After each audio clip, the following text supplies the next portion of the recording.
হযরত সালমান ফার্সি রাদিয়াল্লাহু তাআলা আনহু ছিলেন একজন পরাধীন ব্যক্তি।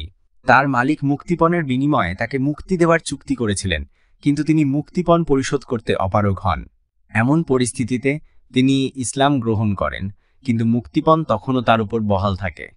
ইতিমধ্যে নবী সাল্লাল্লাহু আলাইহি ওয়াসাল্লাম এর কাছে একটি খনি থেকে মুরগির ডিমের আকারের কিছু স্বর্ণ আসে। নবী সাল্লাল্লাহু আলাইহি সাল্লাম বললেন, মুক্তিপণ ধার্যকৃত সেই ফার্সির কি খবর? লোকেরা সালমানকে বললেন যে রাসূলুল্লাহ সাল্লাল্লাহু আলাইহি ওয়াসাল্লাম তাকে স্মরণ করছেন। তখন সালমান রাদিয়াল্লাহু তাআলা আনহু নবী সাল্লাল্লাহু আলাইহি ওয়াসাল্লামের খেদমতে হাজির হলেন।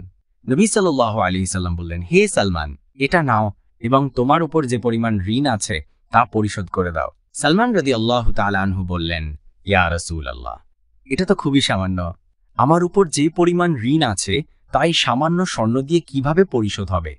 নবী সাল্লাল্লাহু আলাইহি ওয়াসাল্লাম বললেন, এটা নিয়ে যাও, আল্লাহ তাআলা এর দ্বারা সম্পূর্ণ পরিশোধ করে দেবেন। সালমান রাদিয়াল্লাহু তাআলা আনহু সেই স্বর্ণ নিলেন এবং মালিককে মেপে মেপে দিতে লাগলেন।